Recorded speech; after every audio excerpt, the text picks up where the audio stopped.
Hello and welcome to today's video. Today I have my ranking my foundations video. I have 16 foundations in my collection and I used them all very recently just to make sure that I give all of these a fair shot before I rank them. So why don't we go ahead and get into it. But let's jump into the bottom, starting out at number 16. This guy is one that I honestly just keep around because I have so much progress in it and I'm just going to finish it one day. This is the Porefessional Pore Minimizing Makeup. It got me. It was just a gimmicky product. It's very liquidy. You drop it onto like the sponge and like you're supposed to like press it onto your face. And I remember when this product came out, I was like, oh, that's so cool. Totally a gimmick. I actually think that for the watery consistency it has, it can, if I misuse it, which is very easy to do, like just use like this much too much, it can look thick on my face. So I don't know how that works. Like I said, I'm so close to finishing this guy that I'm just gonna finish it. So I can figure out ways to use it that I don't hate it, but it's just a product that absolutely I've never should have bought in the first place. Now this product here at number 15 is the Amazonian Clay Full Coverage Foundation from Tarte. I bought this right before we left Atlanta, when we were living in Atlanta, and I think this foundation would have been one that was like perfect for me in Atlanta. I've struggled with being super oily. This guy definitely a little bit too dry for the climates that I've been in since living there, and it's not bad. Like I can make it work with the right hydrating foundation underneath, but I really have to be careful about not overdoing this one because again it can look a little bit dry on me. Now I am curious, I want to try this out with like the technique of not setting your makeup. I am someone who I like feel like I have to set every makeup look with powder, but I'm thinking I might try this one without setting it and see how I feel about it then. And then this guy here, number 14, this at the time I'm filming it was a more recent purchase for me, like probably the last foundation that came into my collection. I had such high hopes for this because I hear so many people with maturing skin say that this is like one of their favorite foundations. I hate the way this is like bonkers. Immediately when I put it on, I'm like, okay, it's really pretty. An hour later, I'm like, oh, it looked kind of dry. What happened? Then an hour later, I'm like, oh, look at it, it warmed up on my skin finally. It looks pretty. An hour later, it started to break up on my forehead. I'm like, what in the heck is happening with this foundation? I don't know. I don't know. Maybe I need to try different primers with it. I haven't tested all of my primers with it, but good Lord, it shouldn't be that finicky for the price, like at all. Anyways, moving into number 13, I have the Stila. This is the Illuminating Liquid Foundation. I bought this at like TJ Maxx a while back. So I don't think this foundation or the next one is available, but I like it. This one is probably one of the glowiest foundations in my collection. I like to use this for mixing. I like to use it on its own if I'm having like a good skin day. I can't really wear it alone if I don't have a good skin day, but it's just a nice fun little foundation. Really quite enjoy it. Now another guy, Stila Stay All Day Liquid Foundation. I love the like pump component of this. Another pretty decent one, doesn't look too heavy if I don't overdo it. Just a standard, kind of reminds me of like the CoverGirl like one that like used to be in the pump that they discontinued that made me sad. Like almost like Maybelline Stay Up, like a matte and poreless kind of situation. Like it just feels like, I don't know, your run-of-the-mill drugstore foundation, if that makes sense. But at the same time, it's good. Like I love those run-of-the-mill drugstore foundations. I don't mean that in a bad way. And then moving into the next one, I'm starting to lose count. I believe this is number 11. This is my Bare Minerals Loose Foundation. This is the original formula, and this guy I like. I'm actually wearing this foundation today. I like it, but I have to be honest, my skin has to be like good for me to feel confident in this, because I find that the original formula is a little bit shimmery compared to like they have a matte formula, and the shimmer in this, if my skin is not like having a good skin day, I get really insecure wearing this foundation. So for me, this one falls a little bit lower, but not a bad foundation, not at all. Now this guy here is another powder foundation. This is the Laura Geller powder foundation, and I probably would rank this a lot higher. I really like the formula of this, but unfortunately I have the shade light, and this only works for me if I have like self tan on. So I'm having to rank it a little lower just because feel like I can't wear it all the time. Although I do think I like this formula a little bit better than the Bare Minerals formula. Next up, we have a CC cream from IT Cosmetics. This is the Illumination kind. I like it. It is more illuminating than some other ones, but again, that like formulation where I have to have better looking skin. I can't be dehydrated. I can't have slept on my face bunny, and I can't have little breakouts.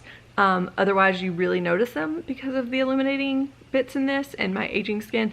Yeah, not my favorite formulation, but at the same time, a super solid choice, and I will use every last drop of that. Now, next up is another one that I feel like I usually wear when I have a good skin day too. Not because it's too shiny, but because it's super light coverage. This is the Pretty Fresh Tinted Moisturizer from ColourPop.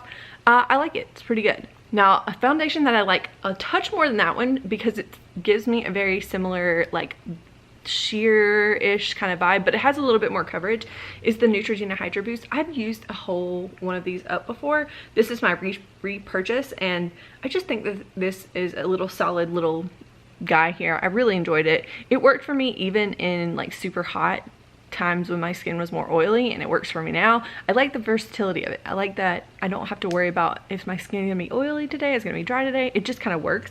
Now this next guy is one that I am not sure if I even should have counted it in this like foundation ranking, because it's not really, it doesn't really provide coverage at all.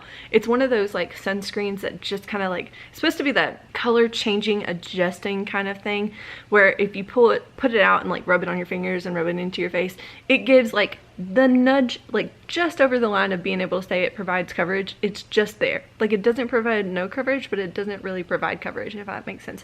This is a good product to put under powder foundations, and because it says tinted moisturizer on it, I felt like I had to include it in here.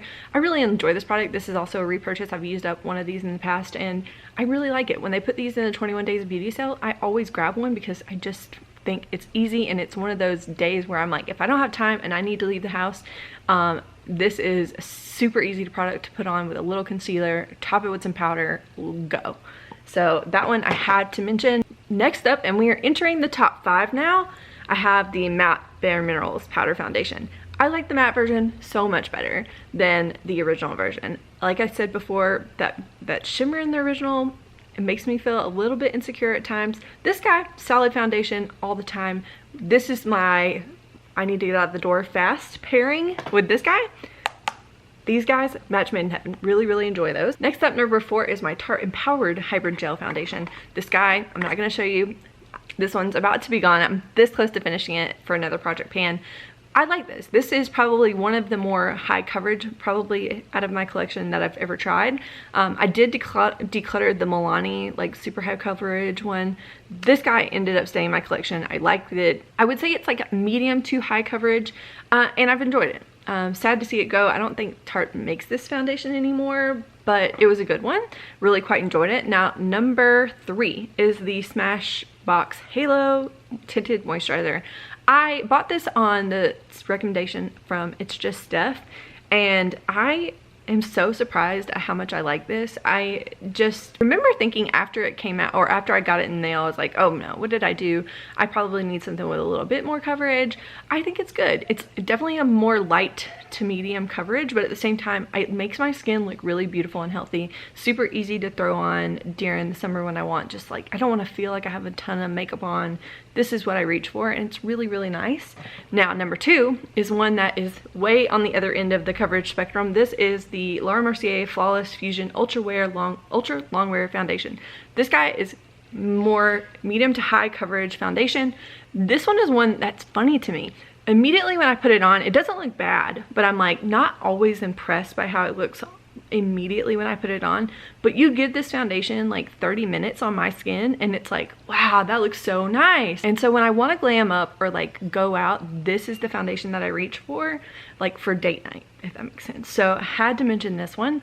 And then my number 1 foundation of all time, this is my Bye Bye Foundation Full Coverage Moisturizer from It Cosmetics. I have used up one of their original CC creams. I've already talked about the like illuminating CC cream, but this guy is better to me than all 3, or like out of the 3 formulations I've tried from them, this is my favorite. It has just the slight difference, maybe less coverage than the original CC cream, but it's not, you know, it's not a bad thing. It actually makes my skin look healthier. It like, I don't know, I'm just a really big fan of this one, and I love the SPF in it. This is a foundation that if I'm going to be out in the sun all day, absolutely will reach for all the time. I will repurchase this one again because it's just that good. So that's everything for today's video. Make sure you say hello in the comments if you're curious, or if you're not curious, if you're willing, let me know what your top 1 or 2 foundations are. I'm very curious to hear that, because I always feel like I'm on the hunt for like good, solid foundations. So make sure you let me know. Make sure you say hello, and I will see you in the next one. Bye.